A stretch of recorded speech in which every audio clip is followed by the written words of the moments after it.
Las elecciones municipales de 1931 dan la mayoría a las candidaturas republicanas en todas las grandes ciudades. Ante esto, Alfonso XIII opta por salir del país con destino a Francia, para terminar instalándose en Roma, capital de la Italia fascista. Un gobierno provisional convoca cortes constituyentes y se proclama la Segunda República. Niceto Alcalá Zamora será su presidente hasta 1936. España, gobernada hasta entonces por una oligarquía de notables, con un clero muy presente en la vida cotidiana y un ejército influyente en la vida pública, va a conocer por primera vez una democracia auténtica. Aunque la llegada de la República también estremece a terratenientes, a la gran burguesía y a la Iglesia. No obstante, la mayor parte de los españoles quiere modificar un sistema político atrofiado. La Constitución del 31 sitúa a España como un Estado democrático y laico con estatutos de autonomía. Manuel Azaña, intelectual, progresista y burgués, encarna en su persona el espíritu de la República, de la que será jefe del primer gobierno constitucional y presidente desde 1936. Los ideales del nuevo régimen quedan fijados en la Constitución de 1931, que reconoce el derecho de voto a la mujer y establece la secularización del Estado. Con las primeras hojas de los chopos y las últimas de los almendros, la primavera traía a nuestra República de la mano.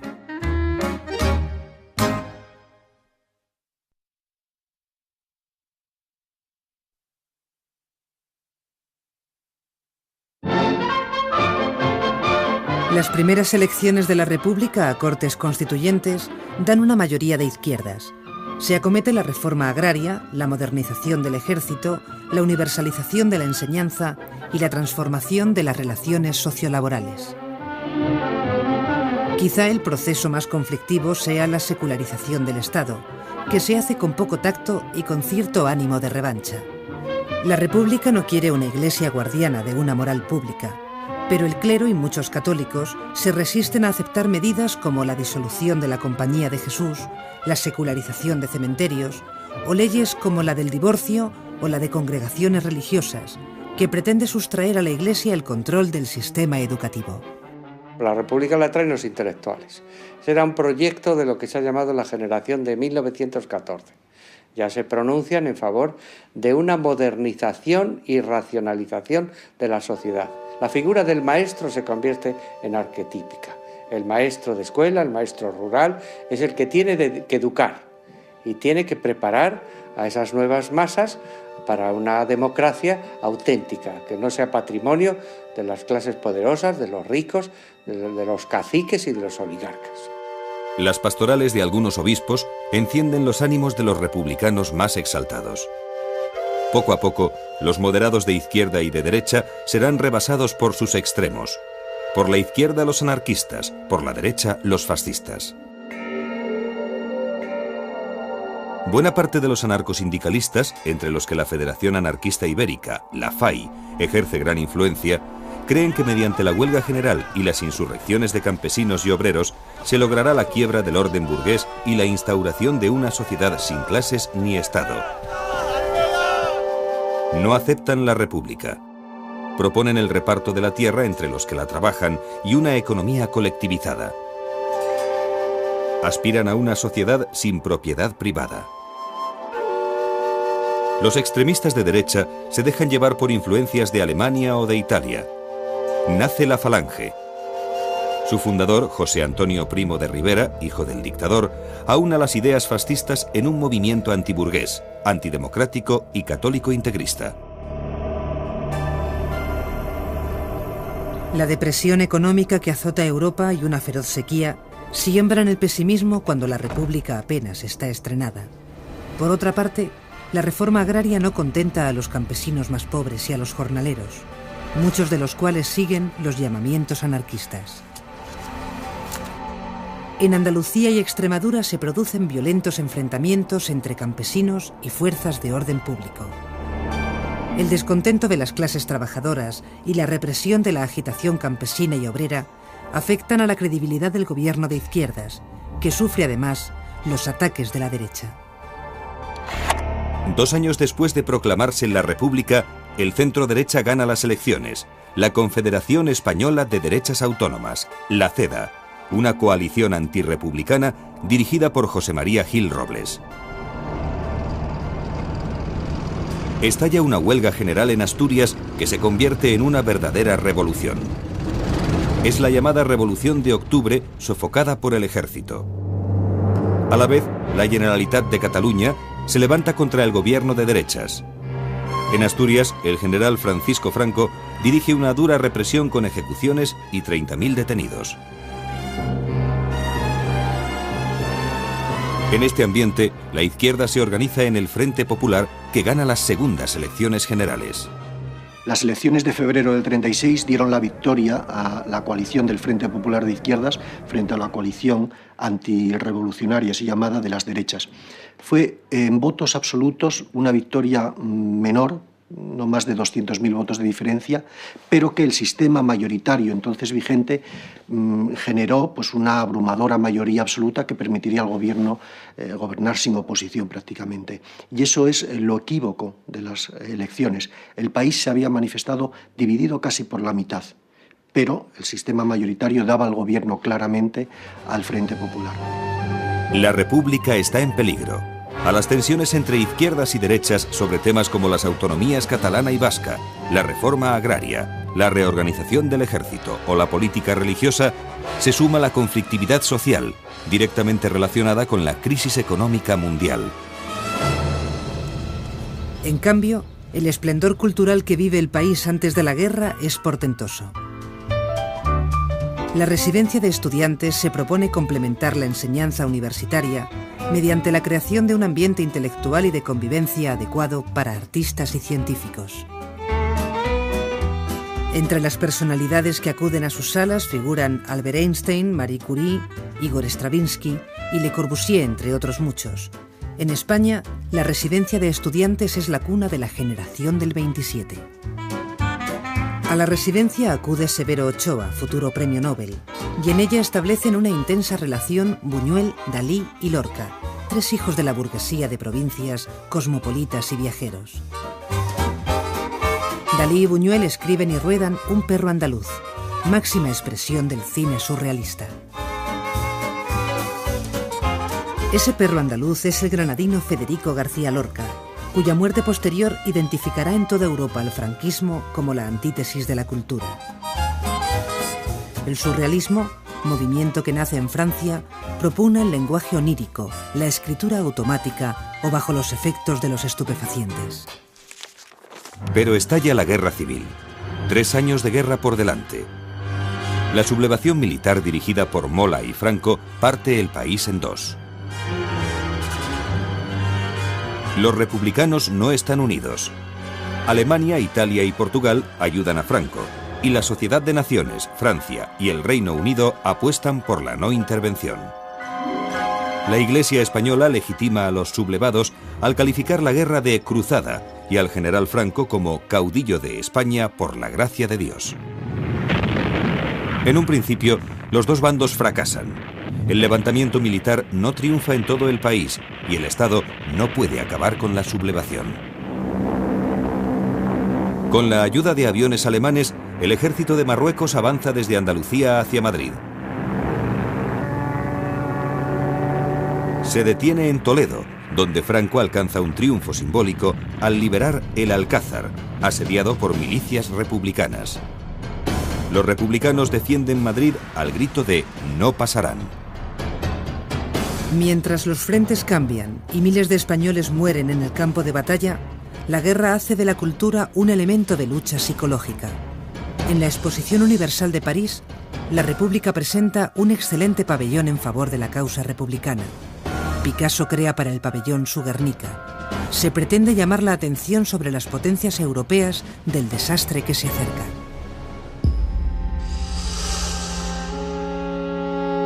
Antes de que Franco entre en Madrid, tras la caída de Barcelona, cientos de miles de republicanos parten hacia Europa y América.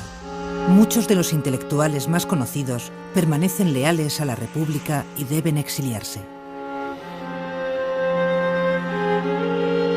Las tropas franquistas entran en Madrid, donde hace 3 años que no llegan patatas, garbanzos o azúcar.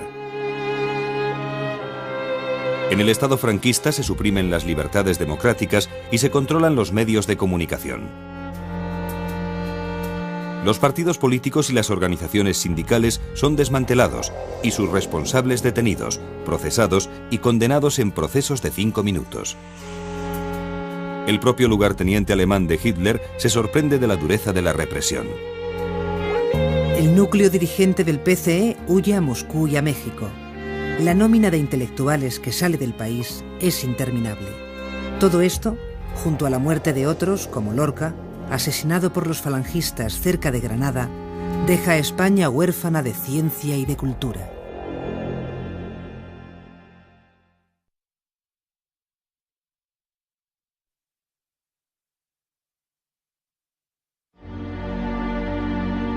El franquismo supone una quiebra en las tendencias modernizadoras de la República. Desde los inicios del nuevo Estado se confunde el régimen político y la persona de Francisco Franco. El régimen del general Franco era una dictadura personal que se basaba sobre 3 grandes pilares que sostenían lo que se llamó el régimen político. En primer lugar, el ejército, que era el garante de esa victoria y de que no habría vuelta atrás en esa victoria. En segundo lugar, la Iglesia Católica, que no colaboró con el régimen, es que era parte del régimen, era un pilar. Es la institución que garantizaba y que controlaba la vida cultural, las costumbres, la moral y una parte importante de la movilización y la sociabilidad de los españoles. Y en tercer lugar, el Partido Unificado, la falange tradicionalista, encargada del control de la retaguardia, de los sindicatos, de la movilización juvenil, el Frente de Juventudes, de la mujer, la sección femenina.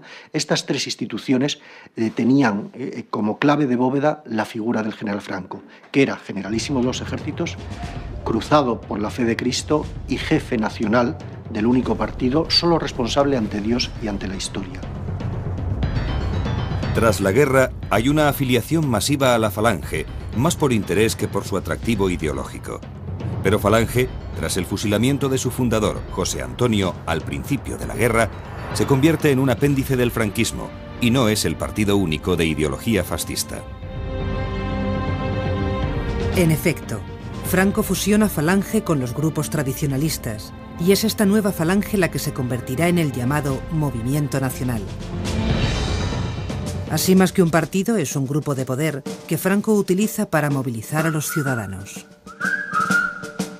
Bajo la tutela de Falange, el régimen, a semejanza de otros regímenes totalitarios europeos, crea diversas organizaciones de masas. Tal es el caso de la sección femenina, dependiente de Falange. A través de ella se forma a las jóvenes en los valores católicos tradicionales y en los postulados de un régimen para el que la actividad social de la mujer se restringe al círculo familiar. Como mucho se le reservan tareas en los servicios sanitarios, de asistencia social o de beneficencia. Mientras tanto, entre los vencidos se organizan los maquis, grupos guerrilleros integrados por comunistas, socialistas, anarquistas y nacionalistas vascos. Entre 1945 y 1948 llevan a cabo acciones aisladas en las zonas más montañosas de la península. A finales de los 50 desaparecen los últimos grupos de resistencia. Al terminar la guerra, el país está lleno de desaprensivos que viven de timar a la población. Falsos funcionarios ofrecen a sus víctimas influyentes gestiones para excarcelar presos, dar trabajo a los desempleados o incluso para levantar templos. Es la picaresca propia de un país en ruinas. Para contrarrestar la carestía se impone el extraperlo, el mercado negro, aceptado como algo inevitable. Las cartillas de racionamiento reparten el poco pan, aceite, leche, arroz y huevos de que se dispone. Falta petróleo y electricidad, y España vuelve a la vela y al carbón. El régimen organiza la economía de manera autárquica, es decir, intenta vivir de lo que España produce, pero el país no posee todo lo que necesita. 5 meses después del fin oficial de la Guerra Civil Española, empieza la Segunda Guerra Mundial. España no participa en la contienda junto a Alemania e Italia por ser un país arruinado. También porque Hitler no accede a las peticiones de Franco, quien reclama la soberanía sobre Marruecos y sobre gran parte de la Argelia francesa, así como una importante ayuda militar para ocupar Gibraltar. No obstante, Franco, convencido de la victoria nazi, envía la División Azul a la Unión Soviética. 18.000 hombres para luchar, según el caudillo, no contra los aliados, sino contra el comunismo. En 1945, acabada la guerra, los aliados aíslan internacionalmente a España, que había demostrado su afinidad con el fascismo. El franquismo prefiere dar entretenimiento a dar cultura. 1 millón de aparatos de radio difunden seriales radiofónicos. Unamuno y Ortega desaparecen de los libros de texto. Frente a ellos se propone la cultura de la evasión, de la mano principalmente del cine. Se empieza rodando la grandilocuencia épico-militar para pasar por la comedia amable, el folclore andaluz, el casticismo madrileño y las películas con niño. Y la revista se convierte en el único espectáculo donde la censura permite alguna licencia erótica. En los teatros se asiste a comedias de Jacinto Benavente y Enrique Jardiel Poncela, y aparece la literatura de kiosco especializada en 2 subgéneros, la novela rosa y la novela del oeste. Los toros son especialmente bien vistos por el régimen. Los éxitos futbolísticos son empleados por el régimen para exaltar el nacionalismo. Las quinielas hacen soñar al pueblo. Es la subcultura de masas. Madrid y Barcelona se llenan de chabolas con personas que llegan del campo. En estos años se crea el Documento Nacional de Identidad obligatorio para mayores de 16 años. Se venden a plazos relojes suizos y llegan los bolsos de plexiglas. Por todas las ciudades surgen los niños prodigio. En 1948, una tienda de Madrid exhibe un televisor, mientras que se piensa que un caldo de caracoles cura la tosferina y algunos curas no dan la comunión a aquellos que se apuntan a la moda de los bailes pecaminosos. Así se vive en la España de la posguerra, con canciones melódicas, boleros y rancheras, al tiempo que Gila hace en sus monólogos la crónica negra de un país donde no se permite la blasfemia.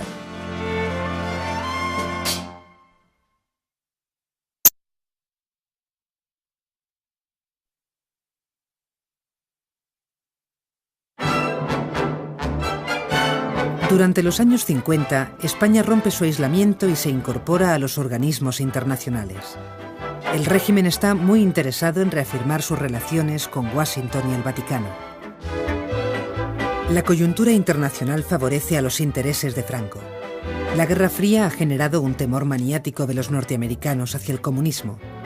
Estados Unidos firma un tratado con España por el que se le permite la instalación de bases militares. A cambio, los norteamericanos actúan como embajadores de España ante el resto de Europa, abiertamente reticente a la figura del dictador. Franco consigue firmar también un concordato con la Santa Sede y, por fin, las Naciones Unidas admiten a España en sus organismos. Estados Unidos aporta créditos que alivian la maltrecha economía española, ahogada por el corsé de la autarquía. Se impone un cambio de rumbo en la política económica. El nuevo objetivo es la liberalización de la economía que debe favorecer el desarrollo del país. La apertura económica será obra de los llamados tecnócratas, que desembarcarán en el gobierno a finales de los años 50. La mayoría de los tecnócratas pertenecen al Opus Dei. Este es un movimiento católico de renovación que defiende el protagonismo de los laicos en el catolicismo. Con frecuencia captan a sus seguidores entre las élites socioeconómicas y profesionales. Durante la dictadura se desarrolla un arte conmemorativo y militante basado principalmente en una iconografía de la guerra y en monumentos a los caídos y a los héroes. La arquitectura oficial toma el modelo de El Escorial, símbolo de la España de los Austrias. Franco siempre tuvo alta consideración por Carlos V y Felipe II. Amante de la grandilocuencia, retorna al gusto tradicional. Más por su contenido ideológico que por su valor artístico, hay que destacar el Valle de los Caídos. 20.000 hombres, la mayor parte presos políticos, levantan un gigantesco mausoleo cuya construcción es supervisada directamente por Franco. Y mientras este arte escurialense se extiende por el país, el catolicismo sigue teniendo un papel principal en la vida cultural. Los libros religiosos descansan en las mesillas de los españoles, y la hostilidad contra Miró y Picasso no remite. Solo se admite la figura de Dalí, sobre todo desde que pinta el Cristo de San Juan de la Cruz. El franquismo se vale del pintor para incorporar al régimen un nombre de prestigio. En 1959 se funda ETA, forma radicalizada del nacionalismo vasco, cuyos actos terroristas se multiplican rápidamente. La actividad económica se acelera, se construyen embalses para generar electricidad y las cadenas de montaje llegan a las fábricas y a la industria del automóvil. A partir de la aplicación del Plan del 59 y a lo largo de toda la década de los años 60, el país, por decirlo así, sufre un efecto tijeras en su evolución. La economía española avanza dramáticamente, se industrializa, las tasas de urbanización son muy grandes, la alfabetización se generaliza, la sociedad se moderniza y, sin embargo, en el plano político todo permanece prácticamente igual. A pesar de los tecnócratas, de la discusión sobre la apertura política, lo cierto es que el franquismo sigue hasta el final siendo el régimen de poder personal y autoridad omnímoda del caudillo, del general Franco. Mientras, los monárquicos se debaten entre colaborar o no con el régimen para la restauración de la monarquía.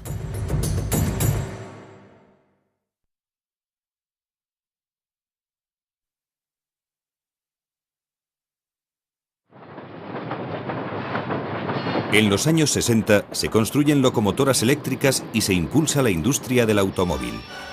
El crecimiento del turismo desarrolla la construcción y trae divisas. Se exportan vinos, cítricos y aceite. Este desarrollo económico genera un bienestar social que trata de compensar la falta de libertades. La mecanización de la agricultura y el superior nivel de vida de las ciudades lleva a la población del campo a emigrar a los grandes núcleos urbanos. Cataluña, País Vasco, Madrid y Valencia recogen el éxodo rural. Se contabilizan hasta 4 millones de cambios de residencia. Un volumen creciente de españoles pasa de vivir en el campo a vivir en unas urbes donde comienza a crecer la clase media. Surgen pequeños empresarios en el comercio y aumenta el número de trabajadores industriales. Y desde lo alto se divisan unos edificios plagados de antenas de televisión. Los padres empiezan a tener en cuenta que sus hijos deben mejorar en la escala social. Se pierde la herencia ocupacional. Los hijos pueden no continuar con el oficio del padre. Los españoles conocen un coche que es mucho más que una Vespa, el 600. La evolución y mejora del sector automovilístico es constante. Los primeros automóviles estaban equipados con un motor a vapor, pero enseguida los motores de explosión desplazaron a estos. Más tarde, Rudolf Diesel inventó el motor que lleva su nombre. Su gran ventaja es que aprovecha mejor la energía.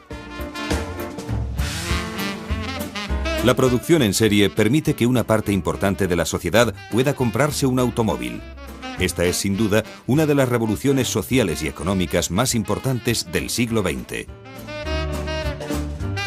El automóvil siempre ha sido un diferenciador social. La propia industria es la encargada de vender sus coches utilizando estos argumentos. Coches como los Hispano-Suiza o el Pegaso deportivo gozan de un gran prestigio social.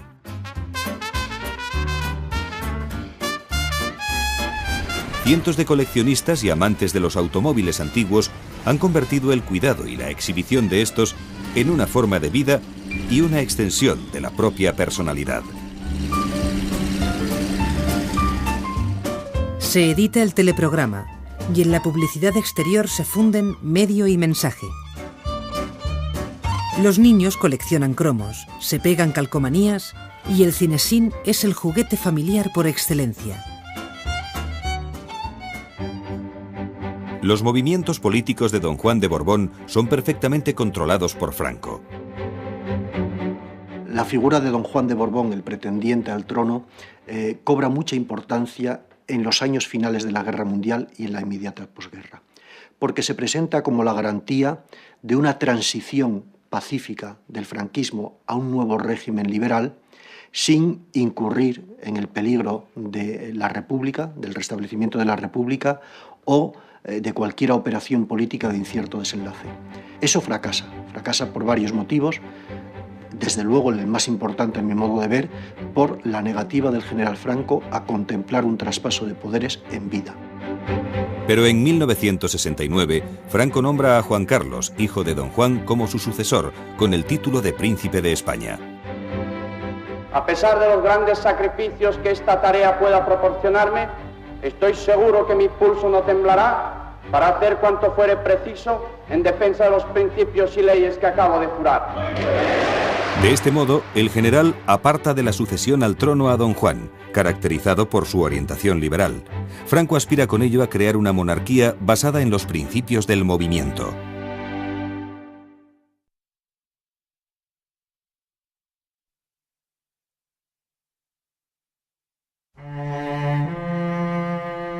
Mientras la salud de Franco empeora, más de 3 millones de emigrantes están dispersos por todo el mundo. Suiza, Francia y Alemania Federal dan trabajo a 2 millones. Las divisas que envían a España sanean una economía incapaz de absorber toda la mano de obra. Otro millón de españoles sigue viviendo en América. En los 70, España vive el fin de la prosperidad económica. Es la crisis petrolífera mundial. La prosperidad vivida en los 60 no deslumbra a los españoles que reclaman libertad. Reaparece la oposición obrera y estudiantil. Se trata de formar hombres y no maricas. Y esos melenudos trepidantes que algunas veces se ven, no sirven ni con mucho a este fin. En las universidades entran profesores cuyos méritos son intelectuales y no políticos. Los hijos de la burguesía llenan las aulas. La Iglesia se distancia del régimen, intenta separarse del Estado, y la respuesta de Franco es habilitar una prisión especial para los religiosos más comprometidos con los pobres. En 1973, ETA asesina al almirante Carrero Blanco, presidente del gobierno, a quien Franco confiaba dejar como garante de las esencias del régimen. Carlos Arias Navarro pasa a dirigir el gobierno. El asesinato del almirante Carrero Blanco en el 73 fue, desde luego, el motivo de una gravísima crisis política.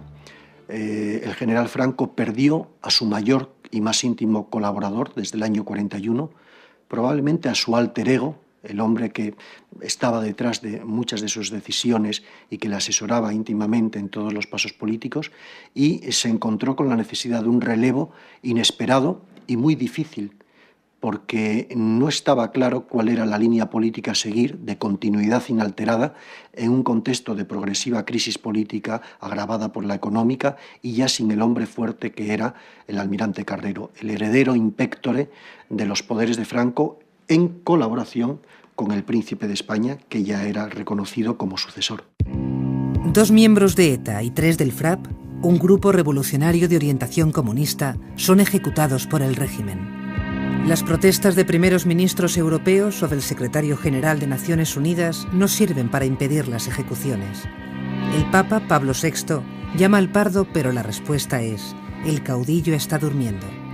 Los obispos de San Sebastián y Bilbao piden clemencia y critican tanto al terrorismo como a la represión franquista. Durante los últimos días de su vida, Francisco Franco y su entorno quieren mostrar más firmeza que nunca. Esto supone que la dictadura termine absolutamente aislada en la comunidad internacional. Marruecos aprovecha esta situación para forzar la retirada española del Sáhara mediante la marcha verde de miles de marroquíes sobre este territorio.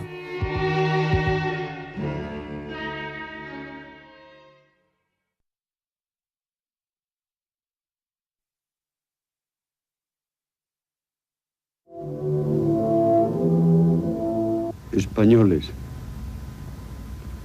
Franco ha muerto. El 20 de noviembre de 1975, tras una larga enfermedad, muere Francisco Franco. Pese a que hay una sucesión decretada, se viven unos días de incertidumbre. Mientras unos celebran su muerte, otros la lloran. Son días de miedo en los que los españoles no ven claro cuál va a ser el futuro del país. A pesar de que la gran mayoría de los ciudadanos entienden que ha llegado la hora de la democracia, la cuestión no es sencilla y en el ambiente se respira que puede pasar cualquier cosa. La oposición y los sectores franquistas tratan de llegar a un consenso. La sociedad española se prepara para iniciar el camino hacia la democracia.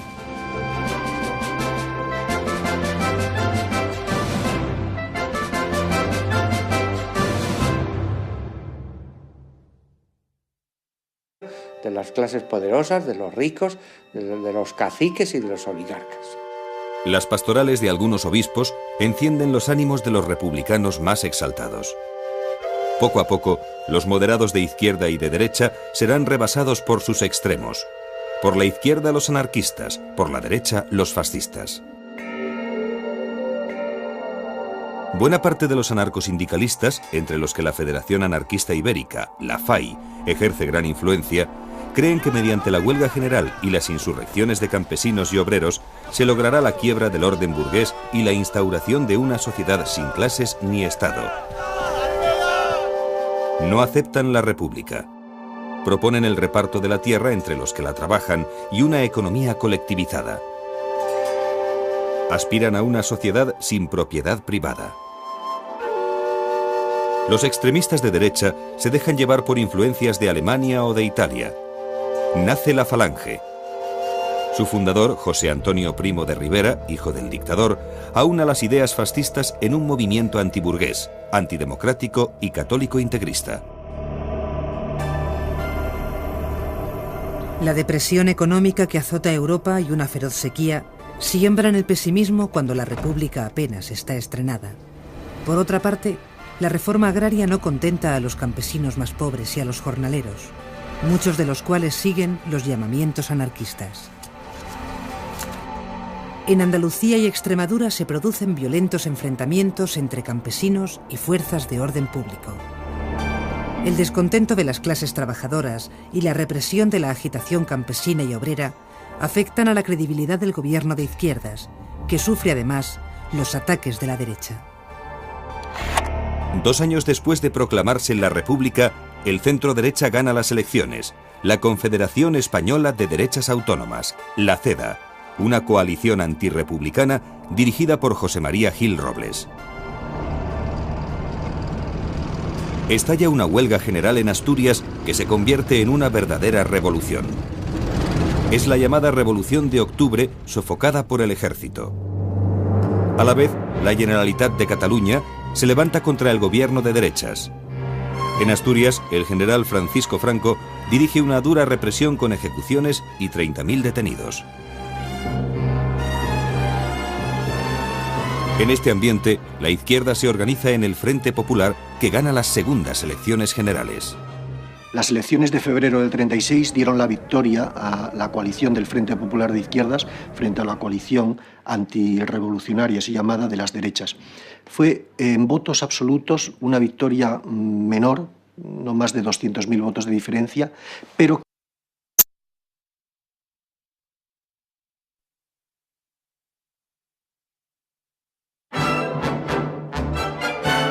Durante los años 50, España rompe su aislamiento y se incorpora a los organismos internacionales. El régimen está muy interesado en reafirmar sus relaciones con Washington y el Vaticano.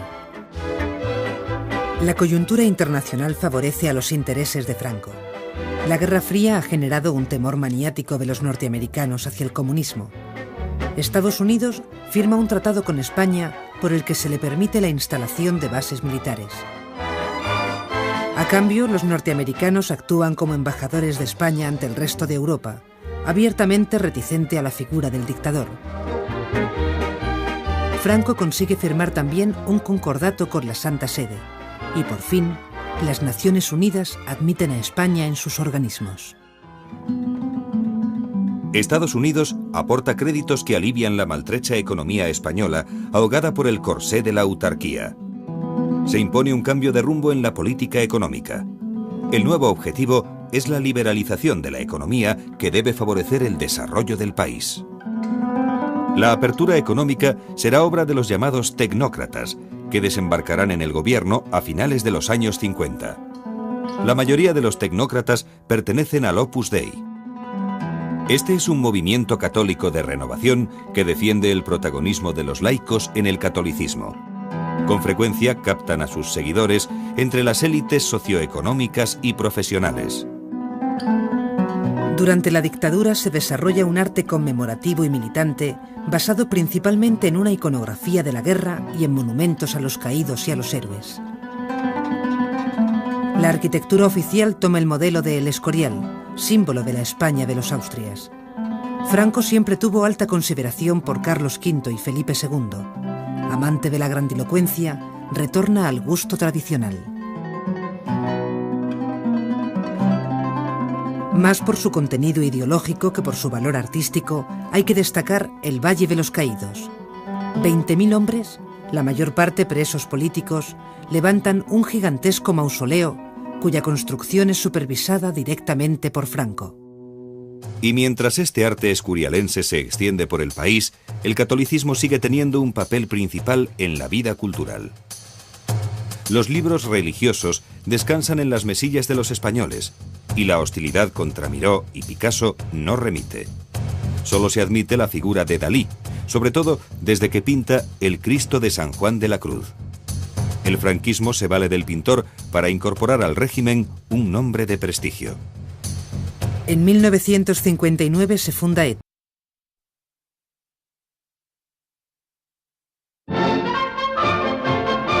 Las primeras elecciones de la República a Cortes Constituyentes dan una mayoría de izquierdas. Se acomete la reforma agraria, la modernización del ejército, la universalización de la enseñanza y la transformación de las relaciones sociolaborales. Quizá el proceso más conflictivo sea la secularización del Estado, que se hace con poco tacto y con cierto ánimo de revancha. La República no quiere una iglesia guardiana de una moral pública, pero el clero y muchos católicos se resisten a aceptar medidas como la disolución de la Compañía de Jesús, la secularización de cementerios, o leyes como la del divorcio o la de congregaciones religiosas, que pretende sustraer a la Iglesia el control del sistema educativo. La República la traen los intelectuales. Será un proyecto de lo que se ha llamado la generación de 1914. Ya se pronuncian en favor de una modernización y racionalización de la sociedad. La figura del maestro se convierte en arquetípica. El maestro de escuela, el maestro rural, es el que tiene que educar y tiene que preparar a esas nuevas masas para una democracia auténtica, que no sea patrimonio de las clases poderosas, de los ricos, de los caciques y de los oligarcas. Las pastorales de algunos obispos encienden los ánimos de los republicanos más exaltados. Poco a poco, los moderados de izquierda y de derecha serán rebasados por sus extremos. Por la izquierda los anarquistas, por la derecha los fascistas. Buena parte de los anarcosindicalistas, entre los que la Federación Anarquista Ibérica, la FAI, ejerce gran influencia, creen que mediante la huelga general y las insurrecciones de campesinos y obreros se logrará la quiebra del orden burgués y la instauración de una sociedad sin clases ni Estado. No aceptan la república. Proponen el reparto de la tierra entre los que la trabajan y una economía colectivizada. Aspiran a una sociedad sin propiedad privada. Los extremistas de derecha se dejan llevar por influencias de Alemania o de Italia. Nace la Falange. Su fundador, José Antonio Primo de Rivera, hijo del dictador, aúna las ideas fascistas en un movimiento antiburgués, antidemocrático y católico integrista. La depresión económica que azota Europa y una feroz sequía siembran el pesimismo cuando la República apenas está estrenada. Por otra parte, la reforma agraria no contenta a los campesinos más pobres y a los jornaleros, muchos de los cuales siguen los llamamientos anarquistas. En Andalucía y Extremadura se producen violentos enfrentamientos entre campesinos y fuerzas de orden público. Se multiplican rápidamente. La actividad económica se acelera, se construyen embalses para generar electricidad y las cadenas de montaje llegan a las fábricas y a la industria del automóvil. A partir de la aplicación del Plan del 59 y a lo largo de toda la década de los años 60, el país, por decirlo así, sufre un efecto tijeras en su evolución. La economía española avanza dramáticamente, se industrializa, las tasas de urbanización son muy grandes, la alfabetización se generaliza, la sociedad se moderniza y, sin embargo, en el plano político todo permanece prácticamente igual. A pesar de los tecnócratas, de la discusión sobre la apertura política, lo cierto es que el franquismo sigue hasta el final siendo el régimen de poder personal y autoridad omnímoda del caudillo, del general Franco. Mientras, los monárquicos se debaten entre colaborar o no con el régimen para la restauración de la monarquía.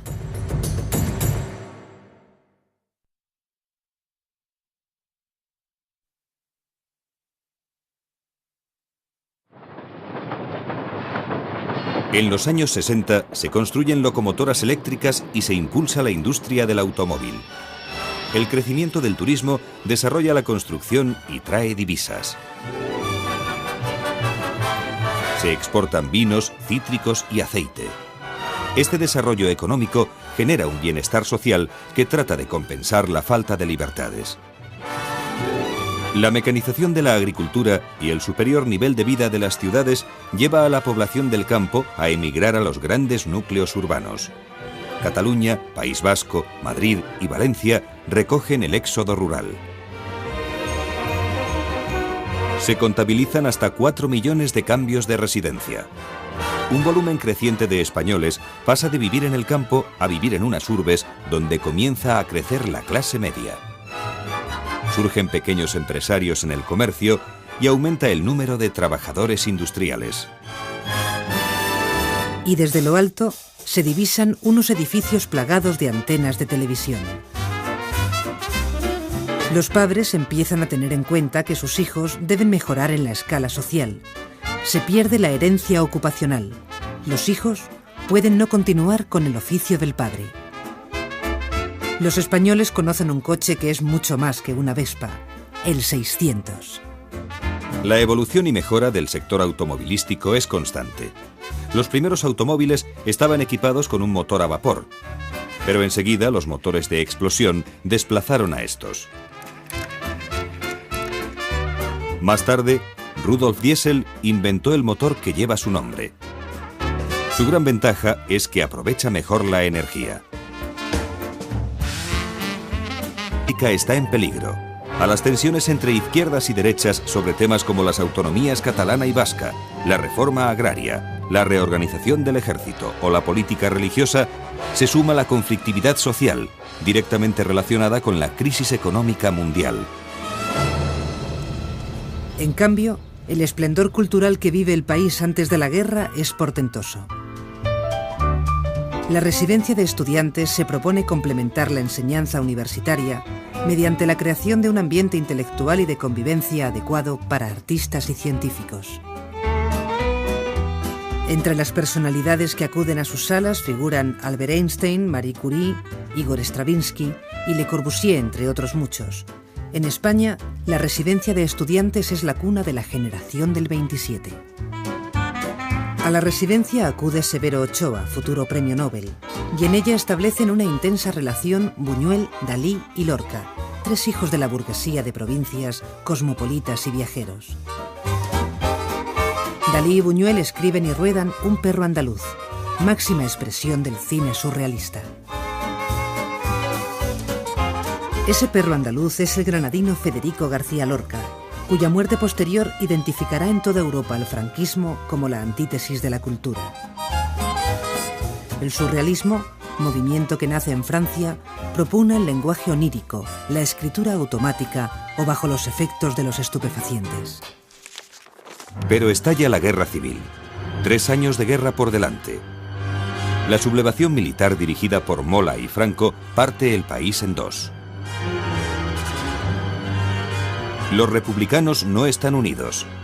Alemania, Italia y Portugal ayudan a Franco, y la Sociedad de Naciones, Francia y el Reino Unido apuestan por la no intervención. La Iglesia española legitima a los sublevados al calificar la guerra de cruzada y al general Franco como caudillo de España por la gracia de Dios.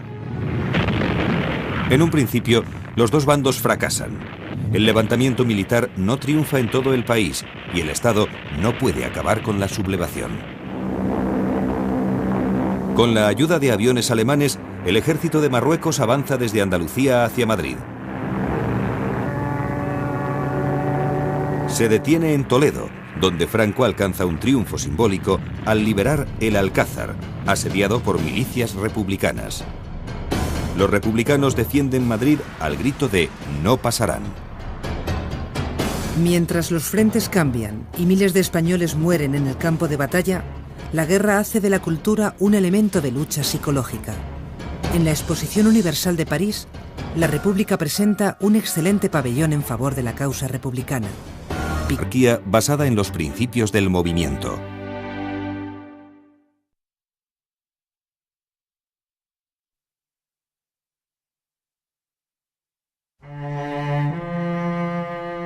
Mientras la salud de Franco empeora, más de 3 millones de emigrantes están dispersos por todo el mundo. Suiza, Francia y Alemania Federal dan trabajo a 2 millones. Las divisas que envían a España sanean una economía incapaz de absorber toda la mano de obra. Otro millón de españoles sigue viviendo en América. En los 70, España vive el fin de la prosperidad económica. Es la crisis petrolífera mundial. La prosperidad vivida en los 60 no deslumbra a los españoles que reclaman libertad. Reaparece la oposición obrera y estudiantil. Se trata de formar hombres y no maricas. Y esos melenudos trepidantes que algunas veces se ven, no sirven ni con mucho a este fin. En las universidades entran profesores cuyos méritos son intelectuales y no políticos. Los hijos de la burguesía llenan las aulas.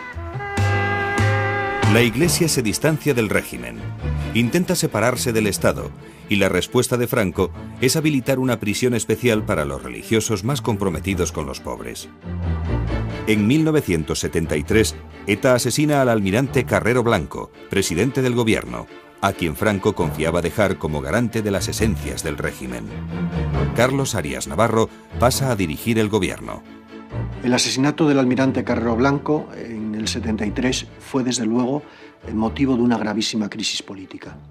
El general Franco perdió a su mayor y más íntimo colaborador desde el año 41, probablemente a su alter ego, el hombre que estaba detrás de muchas de sus decisiones y que le asesoraba íntimamente en todos los pasos políticos, y se encontró con la necesidad de un relevo inesperado y muy difícil, porque no estaba claro cuál era la línea política a seguir de continuidad inalterada en un contexto de progresiva crisis política agravada por la económica y ya sin el hombre fuerte que era el almirante Carrero, el heredero in pectore de los poderes de Franco en colaboración con el príncipe de España, que ya era reconocido como sucesor.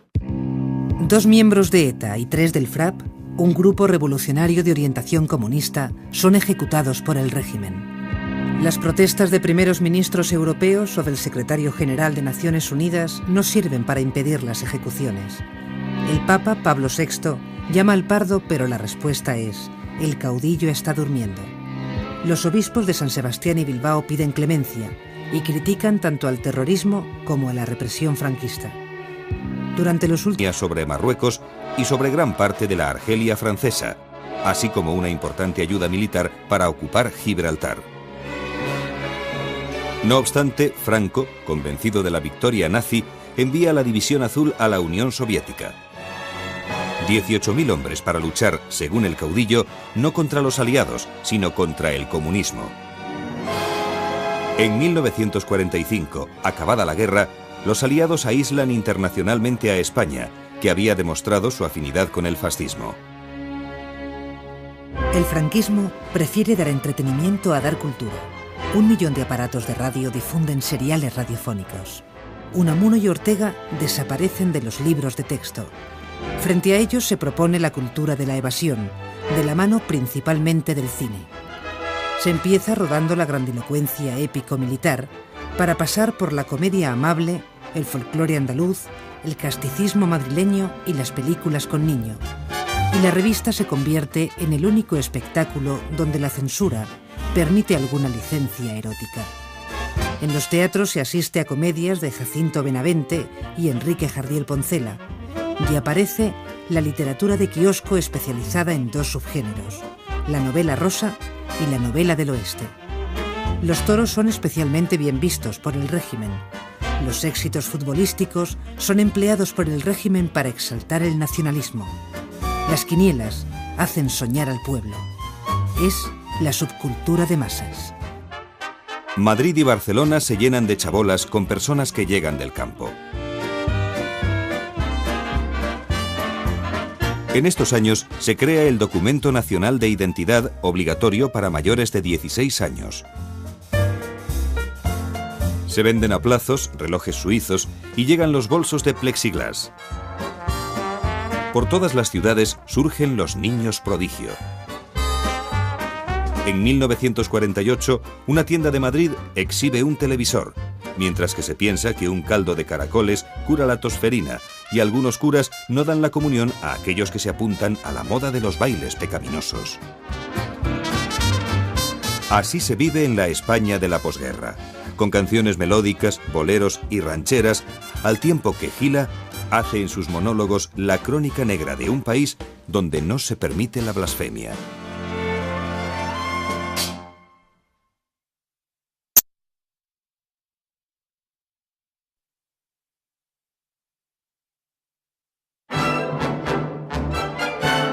Durante los años 50, España rompe su aislamiento y se incorpora a los organismos internacionales. El régimen está muy interesado en reafirmar sus relaciones con Washington y el Vaticano.